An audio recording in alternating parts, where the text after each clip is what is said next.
வணக்கம் ஃப்ரெண்ட்ஸ் இன்றைக்கு மிக சுவையான டேஸ்டியான இட்லி பொடி பார்க்க போகிறோம்.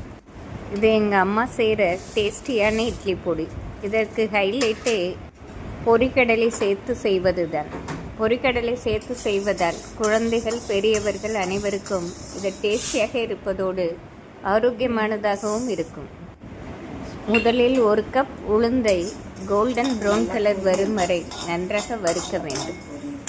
1 கைப்பிடி அளவு கருப்பு எள்ளை பொரித்து நாம் உளுந்தில் சேர்த்து விடலாம். எள் நன்றாக பொரிய வேண்டும். 8 காய்ந்த மிளகாய் வறுக்க வேண்டும். காய்ந்த அவரவர் காரத்திற்கு ஏற்றாற்போல் காய்ந்த மிளகாய் அதிகமாகவும் போட்டுக்கொள்ளலாம். பின் சிறிது கறிவேப்பிலையை நன்றாக வறுத்து அதனுடன் பெருங்காயத்தூள் கல் உப்பு சேர்த்து நன்றாக வறுபடவும் நாம் அரைக்க பொரிக்கடலையை மிதமான சூட்டில் வறுத்து உளுந்துடன் சேர்த்து விடலாம். பொரிக்கடலை சேர்ப்பது மிக டேஸ்டியாக இருக்கும். பின் சிறிது கறிவேப்பிலையை நன்றாக வறுத்து அதனுடன் பெருங்காயத்தூள் கல் உப்பு சேர்த்து நன்றாக வறுபடவும் நாம் வறுத்த உளுந்துடன் சேர்த்து விடலாம். இவை அனைத்தும் நன்றாக ஆறவும் நாம் மிக்சி ஜாரில் போட்டு கரகரப்பாக அரைத்து எடுத்துக்கொள்ள வேண்டும்.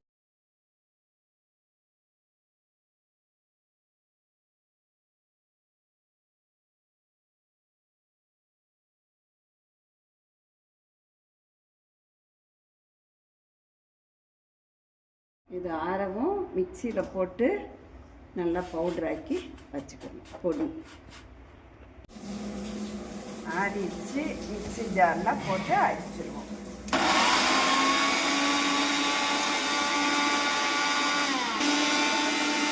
வச்சு பொடி நல்லா அரைச்சி வச்சு திறந்துடுவோம். ஃப்ரெண்ட்ஸ், கமக்கமக்கும் வாசனையுடன் இட்லி பொடி ரெடியாகிவிட்டது.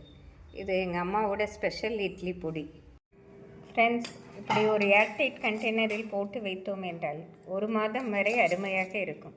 இது நாம் இட்லி தோசைக்கு நல்லெண்ணெயுடன் வைத்து சாப்பிடும்போது மிக டேஸ்டியாக இருக்கும். Thank you friends.